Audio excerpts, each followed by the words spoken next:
Court కేసుల్లో ఇలా ఉన్నప్పుడు ఆ అమ్మాయి శ్రేష్ఠి అన్న అమ్మాయి ఇప్పుడొచ్చి ఒక అదే ఒక సోషల్ మీడియాలో ఒక ఇంటర్వ్యూలో తను ఇంటర్వ్యూ ఇవ్వడము.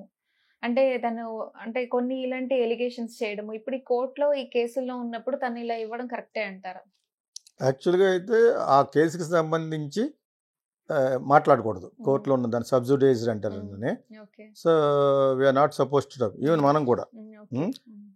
ఆ అమ్మాయి ఇచ్చిన ఇంటర్వ్యూ ఒకటి ఉంది కదా!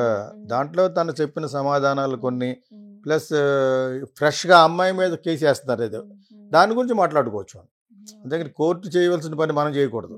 దట్ ఈస్ నాట్ కరెక్ట్ అన్నమాట. ఇక్కడే కదా పెద్ద పెద్ద వాళ్ళు కూడా చేయకూడదు.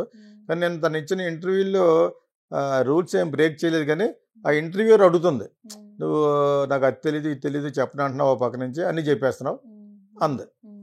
ఆ అమ్మాయి రిస్క్ లేకుండా నువ్వు చెప్పనంటూనే చెప్పేసావు అని అంటుంది. యాక్చువల్గా ఆ అమ్మాయి she is very clever girl. Interview చేసిన అమ్మాయి ఎవరు, ఫస్ట్ టైం చూసాను నేను. సో అసలు మ్యాటర్ ఏంటంటే ఆ అమ్మాయి అడిగిన ఈ లేటెస్ట్ ఇంటర్వ్యూలో ఆ ఇంటర్వ్యూర్ అడిగిన క్వశ్చన్లు నాకు బాగా అనిపించింది. యాక్చువల్గా అంతకుముందు